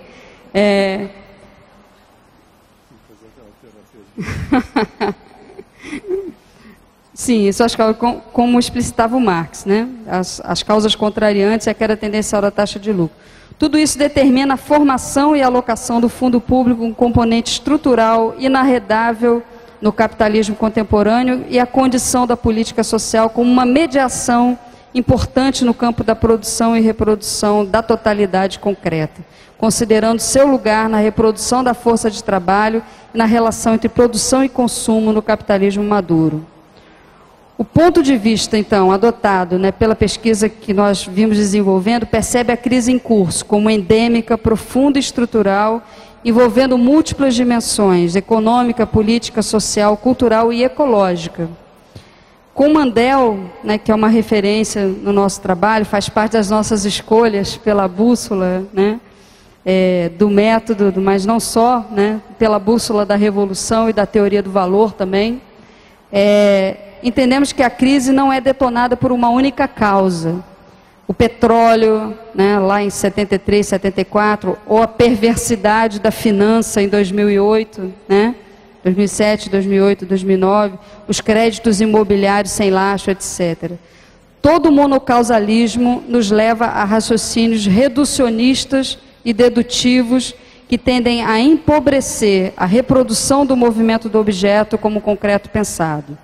Nos mantemos presos ao imediato quando buscamos, né, quando a gente está lá, né, fazendo raciocínios dedutivos, quando nós buscamos o mediato, né?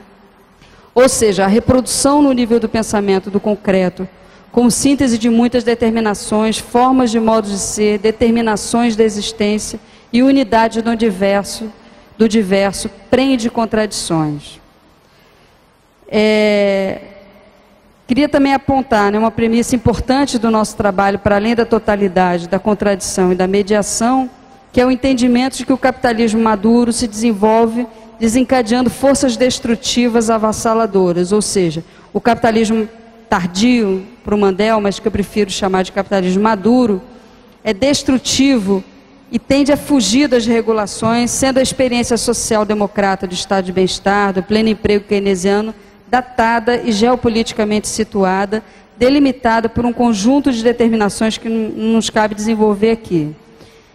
Entender os processos sociais a partir desse patamar, que o que a gente está enfatizando aqui é o patamar de observação, né?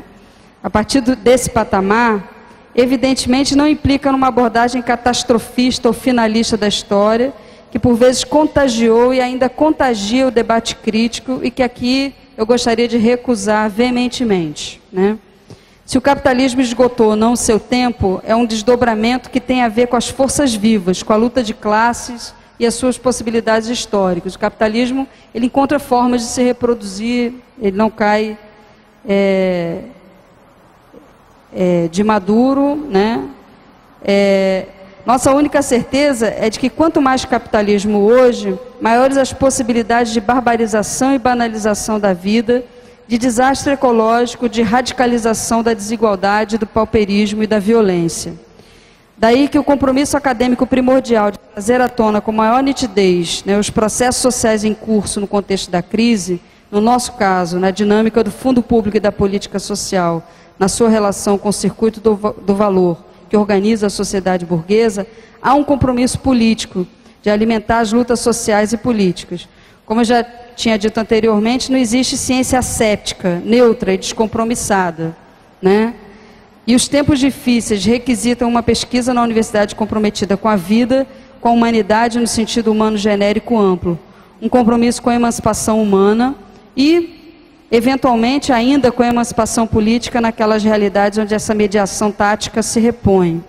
Mas esse é um outro debate, né, que a gente não quer desenvolver aqui, né, mas podemos retomar no debate. Bom, para finalizar, então, eu queria dizer que Marx não nos deixou uma lógica, mas a lógica do capital. Essa frase é do Lenin, né? E essa lógica, ela se reatualiza e se modifica historicamente. A nossa tarefa, a tarefa da pesquisa, é de desmistificar os processos sociais engendrados pelo movimento metabólico do capital. Nesse sentido, a potência da pesquisa, né? Com base no método da crítica da economia política, tem sido insuperável por ser o patamar de observação mais radicalmente crítico da ordem burguesa. Então é isso, essa é a minha contribuição para o debate. Claro que tudo que eu disse aqui eu submeto à crítica de vocês. A palavra de hoje é crítica. Obrigada.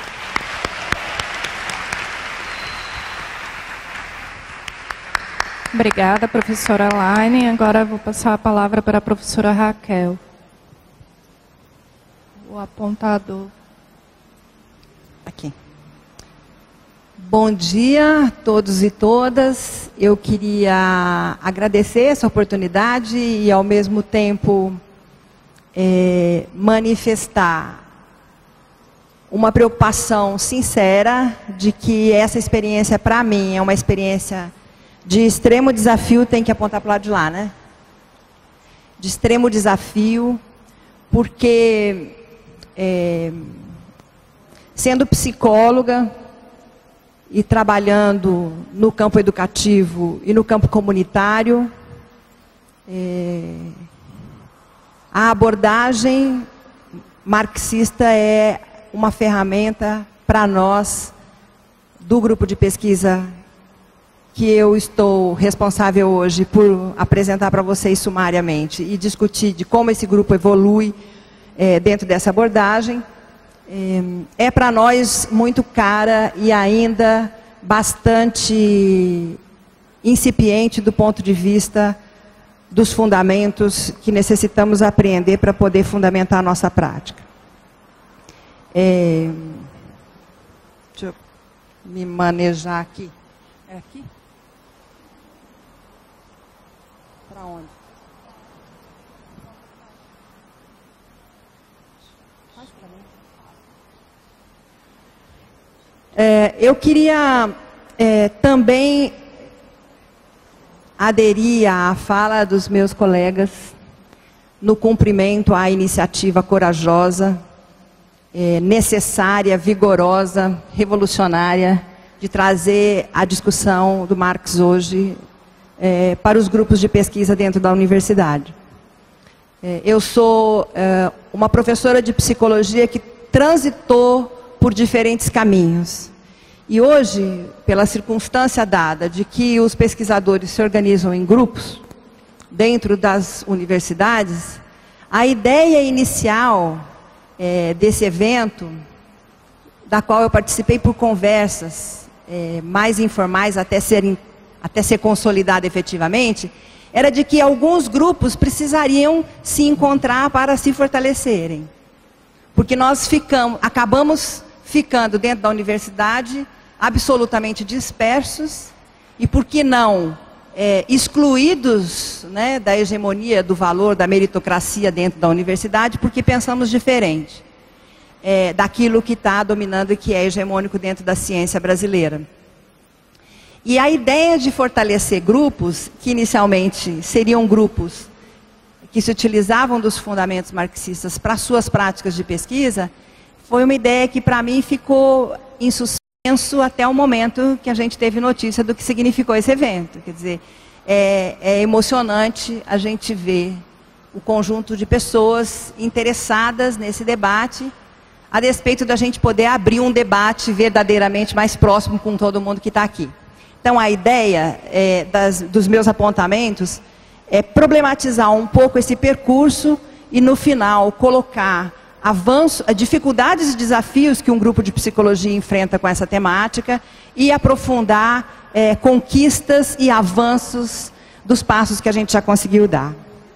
Em primeiro lugar, é importante dizer de algumas determinações, diretamente da psicologia e diretamente desse grupo de pesquisa.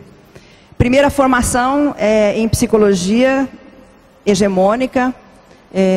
Eu sou fruto da ditadura militar. Portanto, a psicologia foi uma das ciências e formações que mais aderiu às consequências da ditadura, no sentido de que se havia antes da ditadura uma participação da psicologia junto aos movimentos sociais, junto às atividades de educação, etc. Depois da ditadura, ela entrou necessariamente para os consultórios privados, se caracterizou como uma profissão liberal de fato e acabou fazendo uso do arsenal, né, neoliberal da sociedade e da ideologia burguesa. Eu digo isso porque uma grande parte da minha energia profissional e da energia daqueles que acompanharam de perto como estudantes de iniciação científica, mestrado e doutorado e outros colegas do programa, a grande parte da energia se deu no descolamento daquilo que era a ideologia burguesa presente dentro da formação e da prática em psicologia. Essa formação e o exercício da psicologia dentro dessa perspectiva hegemônica apartada do estudo marxista, é de um mimetismo científico sem grandes alardes, que nós fomos formados com um pensamento de uma psicologia traduzida dos países capitalistas, para o qual a psicologia serviu como uma ferramenta ideológica importante. A segunda condição determinante para o momento atual desse grupo foi a inserção profissional no campo da escola. O que já foi, à época, uma ruptura com o modelo esperado, dominante, hegemônico de inserção profissional no trabalho individual, no modelo médico, pautado pelo modelo médico positivista, da doença psicológica e da intervenção com os sujeitos isolados em espaços de atendimento clínico. A inserção do profissional em campos comunitários, no caso escolas ou de organizações comunitárias, já foi uma ruptura desse modelo e exigiu, e exige até hoje, uma fundamentação consistente para esse trabalho. O terceiro determinante destacado aqui por mim, nesse momento, são os fundamentos marxistas em abordagens da psicologia que não sobreviviam no Brasil. Ou seja, eu quero deixar de público aqui o meu agradecimento e reconhecimento pelos trabalhos do professor Oswaldo Yamamoto, que para nós se caracterizaram como os primeiros passos da psicologia na discussão da abordagem marxista. Um pioneiro na área dessa temática, né? Próximo, já passou. Nós temos, então, como organização de um grupo de pesquisa, alguns pressupostos que estão mais ou menos próximos ao que foi colocado aqui pelo grupo da professora Elaine. Ou seja, para nós, a pesquisa é uma atividade humana, e como atividade humana, ela é, portanto, uma atividade política. Para nós não há neutralidade científica, ou seja, quando a pesquisa se coloca como um resultado acima das posições concretas colocadas dentro de uma prática de vida cotidiana, ela serve à ideologia que está vigente. Para nós, os fundamentos ontológicos e metodológicos posicionam a pesquisa politicamente. Essa é uma questão que permeou as nossas discussões dentro do grupo durante muito tempo, de que com o que e com quem a pesquisa psicológica está se comprometendo.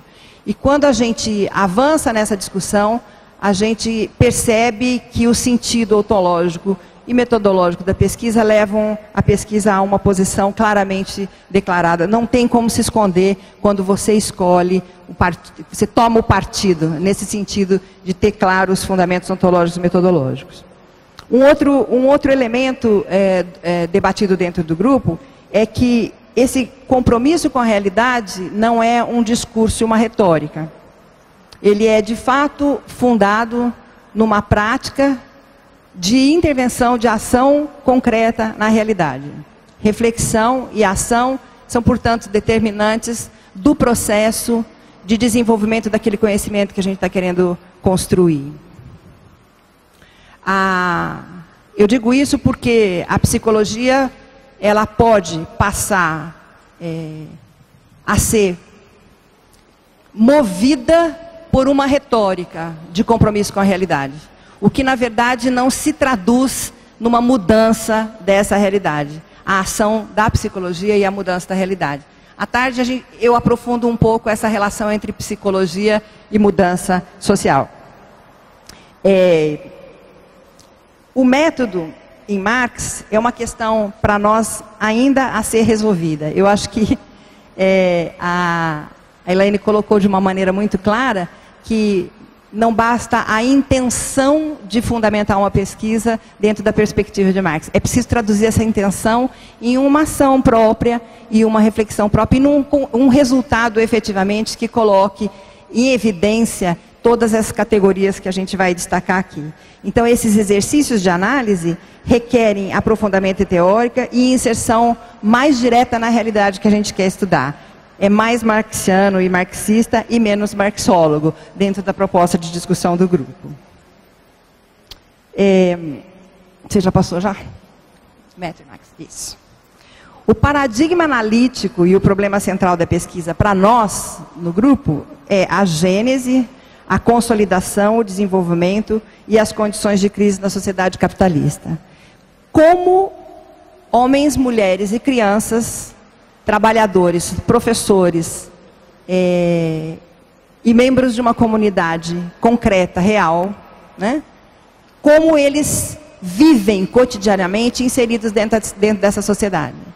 A questão que se coloca para nós, vocês vão ver um pouco mais à frente ali, é o impacto da ideologia burguesa na condução das vidas singulares e das questões de vida cotidiana das pessoas que a gente está em contato. Essa é a pergunta, e é preciso que o exercício de formulação do problema de pesquisa dê conta de entender, na medida do que for possível, o que significa a vida cotidiana numa sociedade capitalista. Em segundo lugar, os fundamentos do materialismo, da historicidade e da dialética, que se traduzem na composição e na organização dos temas de pesquisa. Uma visão materialista, que se contrapõe à idealista presente dentro da psicologia, em várias teorias da psicologia, porque eu acho que a gente tem que revisitar todas, reconstruir todas, fazer uma desconstrução dessas teorias que são hegemônicas. A teoria do desenvolvimento infantil, por exemplo, é uma delas. O que se aprende de desenvolvimento infantil é impregnado em posições ideológicas clássicas de uma sociedade capitalista. Então, essa desconstrução, a historicidade, ou seja, o contexto e o cenário onde as pessoas vivem e se desenvolvem, e a dialética, todo esse movimento de contraposição, de revelação das contradições. Por isso, eu acho que, eu também concordo que uma síntese bem feita e capaz de levantar discussão para todos aqueles membros do grupo, os mais próximos e aprofundados na teoria marxista e os menos, entender quais são as categorias nucleares do pensamento marxiano.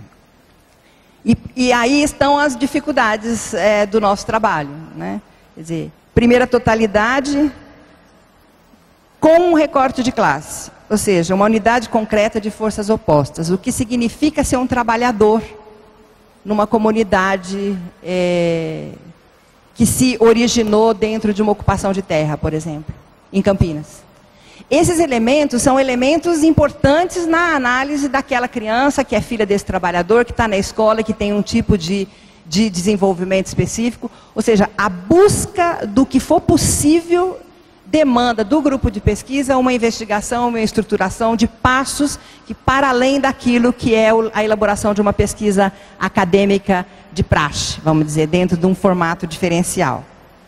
O segundo categoria seria a dinâmica e mudanças, aqui tem um erro, a dinâmica e mudanças, ritmos, limites, controles e soluções a serem revelados pela investigação.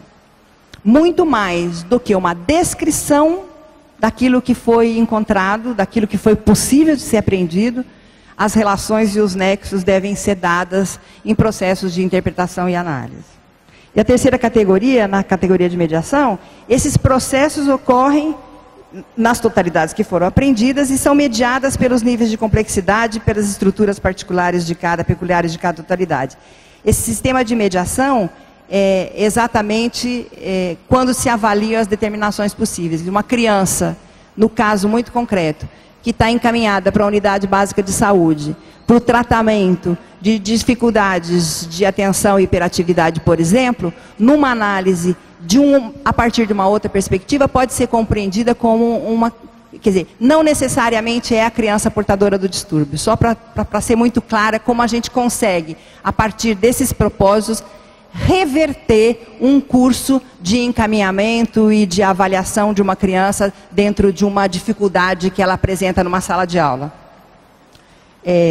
A estrutura do nosso grupo, ela muda, ela se altera. Nesse momento, nós temos alguns fundamentos e um objeto de pesquisa que significa o movimento da consciência de si para a consciência de classe dentro do processo de tomada de consciência. O que a gente busca investigar como as pessoas passam de um estado de consciência para outro.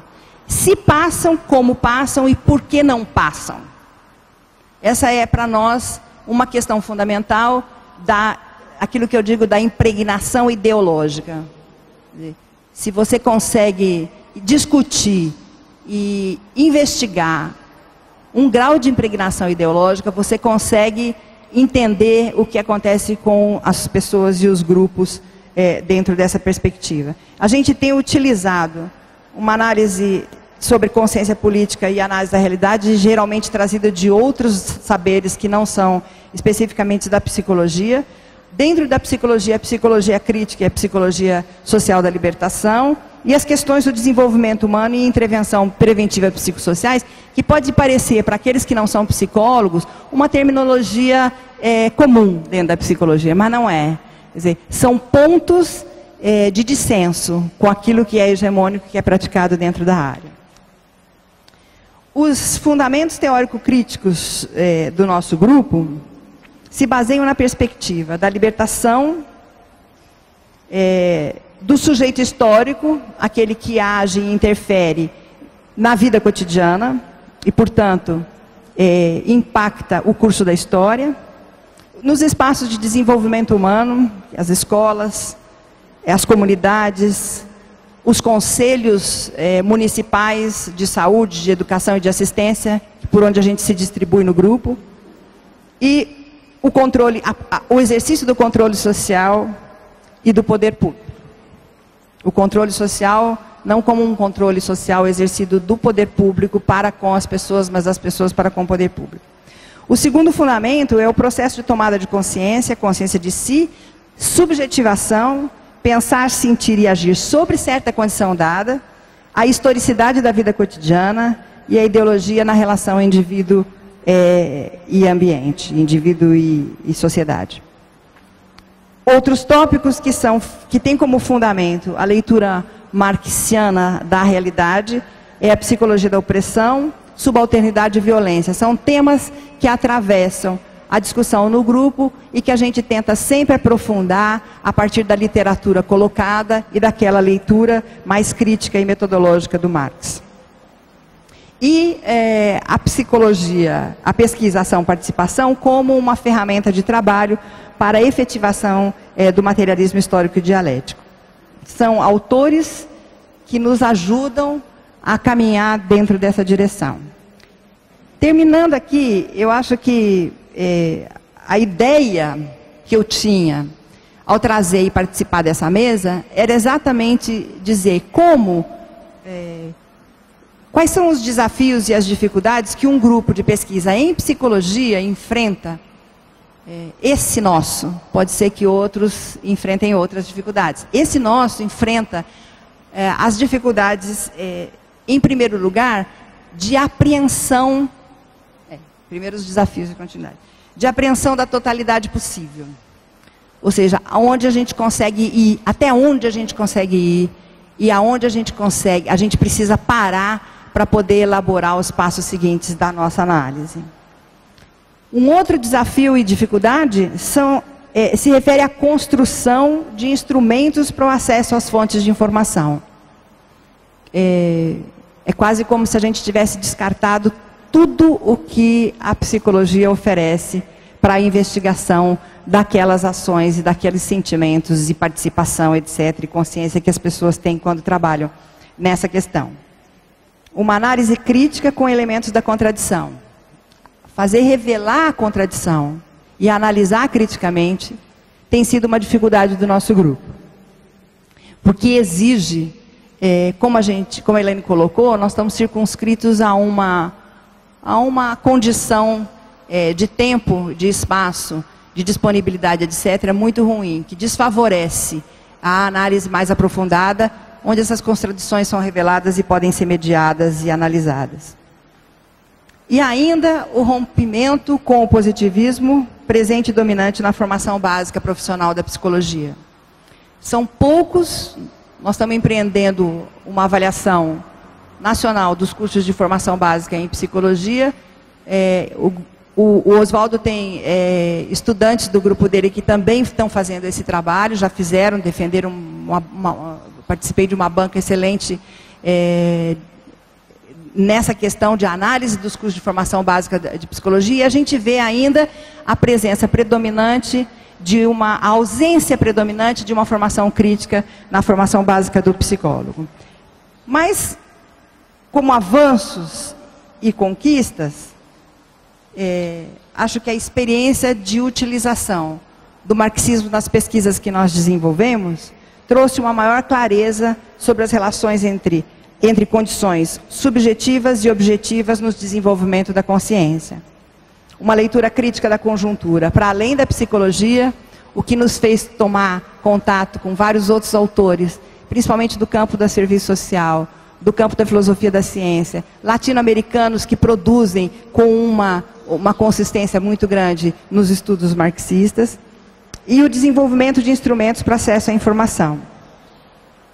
A praxis tem sido, no nosso grupo, uma forma de desenvolvimento e confrontação com a construção do conhecimento.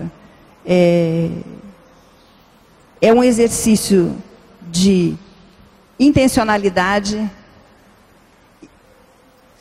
intervenção na realidade e análise posterior das consequências e dos nexos que a gente pode tirar a partir dessas experiências. Eu queria deixar com vocês aqui um agradecimento por ter tido a oportunidade de estar aqui hoje, de ouvir os colegas, de ouvir ontem o Oswaldo, e dizer que esse desafio é um desafio de todos nós, de não nos deixarmos desaparecer no meio acadêmico, porque a academia é, de fato, um espaço em que esse dissenso, essa divergência, essa posição diferenciada tende a ser colocada de lado, não financiada, expulsa daqueles espaços de maior viabilidade para a pesquisa acadêmica. Eu agradeço a vocês e coloco aqui aberta minhas considerações para a crítica. Obrigada.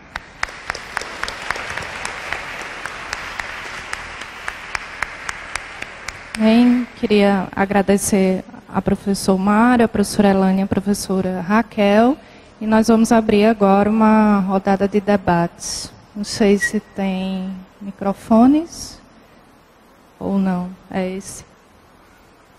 As pessoas podem falar ou, se preferir, mandar escritas as questões.